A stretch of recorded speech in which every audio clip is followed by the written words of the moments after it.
Lord. ಯೇಸುವಿನ ಮುದ್ದಾದವಾದ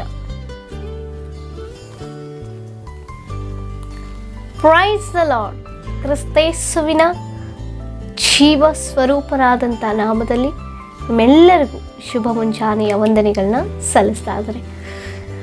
ದೇವರು ನಮ್ಮ ಅತ್ಯಧಿಕವಾಗಿ ಪ್ರೀತಿಸಿ ಈ ದಿನವನ್ನು ಏರ್ಪಡಿಸಿ ಈ ಅದ್ಭುತವಾದ ಸಮಯವನ್ನು ಆತನ ಮಾತುಗಳನ್ನು ಕೇಳಿಸಿಕೊಳ್ಳೋದಕ್ಕೆ ನಮ್ಮನ್ನು ಆಶೀರ್ವದಿಸಿ ನಡೆಸಿರುವಾಗ ಈ ದಿನ ನಮ್ಮೆಲ್ಲರಿಗಾಗಿ ದೇವರು ಏರ್ಪಡಿಸಿದ್ದ ವಾಗ್ದಾನ ವಾಕ್ಯವನ್ನು ನಾವು ಧ್ಯಾನಿಸೋಣ. 2 ಸಾಮುವೇಲನು 22ನೇ ಅಧ್ಯಾಯ 21ನೇ ವಚನ.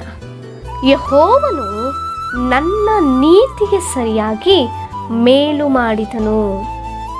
ಆಮೇನ್, ಹಲ್ಲೆಲೂಯಾ. ಹೌದು ಪ್ರಿಯರೇ, ದೇವರ ವಾಕ್ಯ ಹೇಳ್ತಾ ಇದೆ, ನಾವು ಯಾವ ರೀತಿಯಾಗಿ ನಡೆದುಕೊಳ್ತೇವೋ ಆ ರೀತಿಯಾದ ಪ್ರತಿಫಲವನ್ನು ಹೊಂದಿಕೊಳ್ತೇವೆ. ನೀತಿಯಾಗಿ ನಡೆದುಕೊಂಡ್ರೆ ನೀತಿಗೆ ಸರಿಯಾಗಿ ನಮಗೆ ಪ್ರತಿಫಲವನ್ನು ಕೊಡುವಂಥ ದೇವರು. ಹಲ್ಲೆಲೂಯಾ.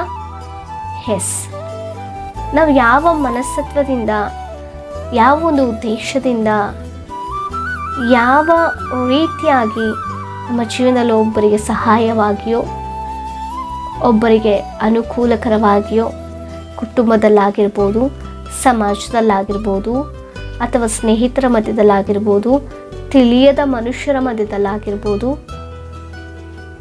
ಕೆಲಸದಲ್ಲಾಗಿರ್ಬೋದು, ಎಂತಹ ಮನಸ್ತತ್ವ ಉಳ್ಳವರಾಗಿರ್ತೇವೋ, ಏನನ್ನು ಬಿತ್ತುತ್ತೇವೋ, ಯಾವ ರೀತಿಯ ಸಹಾಯವನ್ನು ಮಾಡ್ತೇವೋ, ಯಾವ ಮನಸ್ತತ್ವದಿಂದ ಸಹಾಯವನ್ನು ಮಾಡ್ತೇವೋ, ಸಹಾಯ ಮಾತ್ರವೇ ಅಲ್ಲ, ನಾವು ಯಾವ ರೀತಿ ಜೀವಿಸ್ತಾ ಇದ್ದೇವೋ ಆ ಒಂದು ರೀತಿಯಾಗಿ ನಮ್ಮ ಜೀವನದಲ್ಲಿ ಕಾರ್ಯವನ್ನು ಮಾಡ್ತಾರೆ. ನಾವು ನೀತಿಯಾಗಿ ಜೀವಿಸುವಾಗ ಅದಕ್ಕೆ ಸರಿಯಾದ ರೀತಿಯಲ್ಲಿ ದೇವರನ್ನು ಆಶೀರ್ವದಿಸ್ತಾರೆ.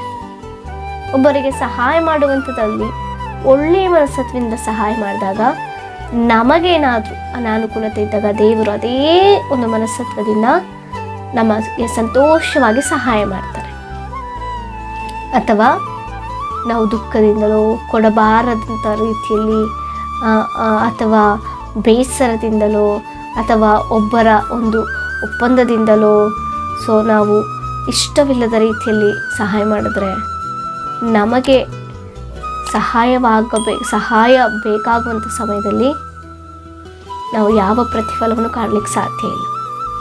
ಅದಕ್ಕೆ ನಾವು ಏನು ಮಾಡಿದ್ರೂ ಕೂಡ ಕ್ರಿಸ್ತೇಸುವಿನ ಹೆಸರಿನಲ್ಲಿ ಒಳ್ಳೆ ರೀತಿಯಾಗಿ ಒಳ್ಳೆ ಮನಸ್ತತ್ವದಿಂದ ನಾವು ಕಾರ್ಯವನ್ನು ಮಾಡಬೇಕು. ನಾವು ಎಂತಹ ಕೆಲಸಕ್ಕೆ ಕೈ ಹಾಕ್ತೇವೋ ಒಳ್ಳೆ ಮನಸ್ತತ್ವದಿಂದ ನಾವು ಕೈ ಹಾಕಬೇಕು. ಆಮೇಲೆ ಆಗಲೇ ಅದರ ಒಳ್ಳೆ ಪ್ರತಿಫಲವನ್ನು ನಾವು ಕಾಣಲಿಕ್ಕೆ ಸಾಧ್ಯ. ಕೆಟ್ಟ ಉದ್ದೇಶದಿಂದ ಒಬ್ಬರಿಗೆ ನಷ್ಟವಾಗುವ ರೀತಿಯಲ್ಲಿ, ಒಬ್ಬರು ದುಃಖ ಪಡುವಂಥ ರೀತಿಯಲ್ಲಿ ನಾವೇನಾದರೂ ಜೀವಿಸೋದಾದರೆ, ಅವರ ವಿರುದ್ಧವಾಗಿ ಏನಾದರೂ ಕೆಲಸವನ್ನು ಮಾಡೋದಾದರೆ ಅವರಿಗಾಗಬಾರದಂಥ ಕಾರ್ಯ ನಮಗಾಗತ್ತೆ. ಆಮೇಲೆ ಅದಕ್ಕೋಸ್ಕರವಾಗಿ ಭಕ್ತನ ಹೇಳ್ತಿದ್ದಾನೆ, ನನ್ನ ನೀತಿಗೆ ಸರಿಯಾಗಿ ನೀನು ಪ್ರತಿಫಲ ಕೊಟ್ಟಿದ್ದೀಯೆಂಬುದಾಗಿ. ಎಸ್, ನಮ್ಮ ದೇವರು ನಮ್ಮ ನೀತಿಯನ್ನು ನೋಡುವಂಥ ದೇವರು.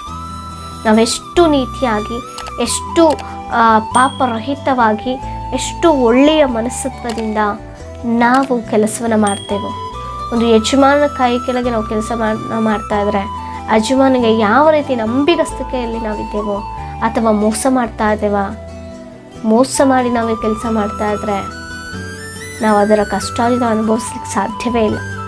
ಎಲ್ಲೋ ಒಂದು ಕಡೆ ನಷ್ಟ ಉಂಟಾಗ್ತಾ ಇರುತ್ತೆ. ಒಂದು ಅನಾರೋಗ್ಯ ಬಂದು ಅಥವಾ ಮತ್ತೊಂದು ರೀತಿಯ ನಷ್ಟ ಉಂಟಾಗ್ತಾ ಇರುತ್ತೆ.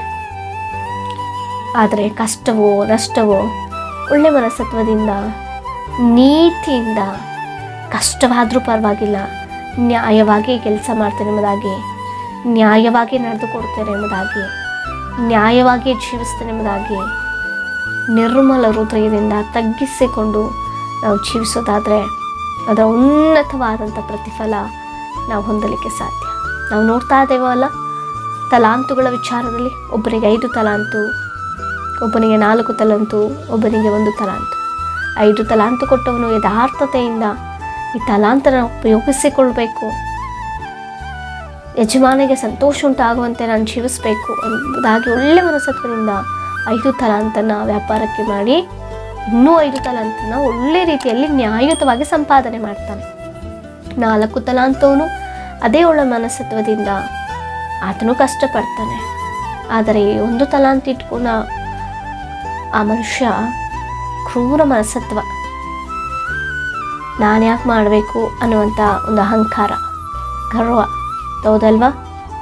ಆದರೆ ಈ 5 ತಲಾಂತು ಈ 4 ತಲಾಂತು ಹೊಂದಿದಂಥ ದಾಸರಿಗೆ, ಮನುಷ್ಯರಿಗೆ ಉನ್ನತವಾದಂಥ ಸ್ಥಾನ ಸಿಗುತ್ತೆ. ಅಲ್ಪದರಲ್ಲಿ ನಂಬಿಗಸ್ತರಾಗಿದ್ದಕ್ಕೆ ಉನ್ನತವಾದ ಕೆಲಸದಲ್ಲಿ ಅವ್ರು ನಿಂತುಕೊಳ್ತಾರೆ. ಆದರೆ ಈ 1 ತಲಾಂತಿರುವಂಥವನು ಕೂಡ ಅದೇ ಒಳ್ಳೆಯ ಮನಸ್ಸತ್ವದಿಂದ ಆತನ ಕೆಲಸ ಮಾಡಿದ್ರೆ ಆತನಿಗೆ ಒಳ್ಳೇದಾಗ್ತಾ ಇತ್ತು. ಆತನು ಒಳ್ಳೆ ಮನಸ್ಸತ್ವ ಇರಲಿಲ್ಲ, ದುಷ್ಟನ ಸ್ವಭಾವ ಇತ್ತು ಆತನಲ್ಲಿ, ಅಹಂಕಾರ ಇತ್ತು ಆತನಲ್ಲಿ, ಎದುರಿಸಿ ಮಾತನಾಡುವಂಥ ಸ್ಥಿತಿಯಲ್ಲಿ ಆತನಿತ್ತು, ನಮ್ರತೆ ಇರಲಿಲ್ಲ ಆತನಿಗೆ. ಅದಕ್ಕೋಸ್ಕರವೇ ಆತನು ಕೆಳಗೆ ಬೀಳಲ್ಪಡ್ತಾನೆ ಪ್ರಿಯರೇ. ಇದ್ದದ್ದು ಕೂಡ ಕಳೆದುಕೊಳ್ತಾನೆ, ಅವಮಾನ ಪಾಲಾಗ್ತಾನೆ, ಕಟ್ಟ ಅಲ್ಲ ಕಳೆಯೋಣಂತ ಸ್ಥಳದಲ್ಲಿ ಬಿದ್ದು ಹೋಗ್ತಾನೆ. ಆದರೆ ನನ್ನ ಪರಿಸ್ಥಿತಿ ಆಗಿದೆ. ಒಂದು ಬಾರಿ ಆಲೋಚನೆ ಮಾಡೋಣ, ಯಾವ ಮನಸ್ಸತ್ವದಿಂದ ಕೆಲಸ ಮಾಡ್ತಾ ಇದ್ದೇವೆ, ಎಷ್ಟು ನೀತಿಯಾಗಿ ಕೆಲಸ ಮಾಡ್ತಾ ಇದ್ದೇವೆ, ಯಥಾರ್ಥತೆಯಿಂದ ಕೆಲಸ ಮಾಡ್ತಾ ಇದ್ದೇವೆ, ನ್ಯಾಯಯುತವಾಗಿ ಮಾತನಾಡ್ತಿದ್ದೇವೆ, ನ್ಯಾಯವಾಗಿ ನಡೆದುಕೊಳ್ತಾ ಇದ್ದೇವೆ. ಒಬ್ಬರು ತಪ್ಪು ಅಂದ ತಕ್ಷಣ ನಾವು ಅವರ ಕುರಿತು ತಪ್ಪು ಎಂಬುದಾಗಿ ಮಾತನಾಡುವಂಥದ್ದಲ್ಲ. ನೀತಿ ನ್ಯಾಯ ಅಂದರೆ ಅದನ್ನು ಪರಿಶೀಲಿಸಿ ಮಾತನಾಡಬೇಕು. ಕಣ್ಣು ಮುಂದೆ ತಪ್ಪು ನಡೆದಾಗಿಯೂ ಕೂಡ ಅದನ್ನು ತೀರ್ಮಾನಿಸುವಂಥ ಯೋಗ್ಯತೆ ಯಾರಿಗೂ ಇರಲ್ಲ ಪ್ರಿಯರೇ. ದೇವರಿಗೆ ಬಿಟ್ಟರೆ ಒಬ್ಬನ ತೀರ್ಪು ಮಾಡುವಂಥ ಯೋಗ್ಯರು ನಾವಲ್ಲ. ಕಣ್ಣು ಮುಂದೆ ಅದು ಯಾಕೆ ನಡೀತು, ಹೇಗೆ ನಡೀತು, ಯಾಕೆ ನಡಿಬೇಕಾಯಿತು ಅದೆಲ್ಲವನ್ನ ಪರಿಶೀಲಿಸಿ ಆಗಿದೆ ನ್ಯಾಯಾಧೀಶ ನ್ಯಾಯವನ್ನು ಕೊಡಬೇಕಾಗಿರುವಂಥದ್ದು. ನನ್ನ ದೇವರು ಅಂತ ಸಮರ್ಥ. ಮನುಷ್ಯರು ಸುಮ್ಮನೆ ಕಮೆಂಟ್ಗಳನ್ನ ಮಾಡ್ತಾ ಇರ್ತಾರೆ ಕೆಟ್ಟದಾಗಿ, ಅವರ ಬಗ್ಗೆ ಗೊತ್ತೇ ಇಲ್ಲ. ಮೇಲ್ನೋಟಕ್ಕೆ ಅದು ನೋಡಿದ ತಕ್ಷಣವೇ ತಪ್ಪೆಂಬುದಾಗಿ ಭಾವಿಸುವಂಥವ್ರು ಎಷ್ಟೋ ಜನರಿದ್ದೀರಿ. ಅದಕ್ಕಾಗಿಯೇ ನನ್ನ ನೀತಿಗೆ ಸರಿಯಾಗಿ ತೀರ್ಪನ್ನು ದೇವರು ಒದಗಿಸಿಕೊಡ್ತಾರೆ. ನಾವು ಯಾವ ರೀತಿಯಾಗಿ ನಡೆದುಕೊಳ್ತೀವೋ ಅದರ ಆಶೀರ್ವಾದವನ್ನು ಹೊಂದಿಕೊಳ್ತೇವೆ, ನಾವು ಯಾವ ರೀತಿ ನಡೆದುಕೊಳ್ತೇವೆ ಅದರ ನಷ್ಟವನ್ನು ಕೂಡ ನಾವು ಹೊಂದಿಕೊಳ್ತೇವೆ. ಆಮೇಲೆ ಆ ರೀತಿಯಾಗಿ ನೀತಿಯಾಗಿ ಜೀವಿಸೋಣ. ದೇವರಿಗೆ ಮೆಚ್ಚುಗೆ ಆಗಿದೆ, ದೇವರಿಗೆ ಇಷ್ಟ ನಾವು ನೀತಿಯಾಗಿ ಜೀವಿಸೋಣ. ಅದಕ್ಕೆ ನೀತಿವಂತರು ಎಂಬುದಾಗಿ ಕರೆದಿದ್ದಾರೆ. ಅಂಥ ನಿಟ್ಟಿನಲ್ಲಿ ದೇವರ ನೀತಿಯುಳ್ಳವರಾಗಿ ಜೀವಿಸೋಣ. ದೇವರ ವಾಗ್ದಾನ ಮೂಲಕ ನೀವೆಲ್ಲರನ್ನು ಆಶ್ವಸಿಸಿ ಬಲಪಡಿಸಿ ನಡೆಸಲಿ.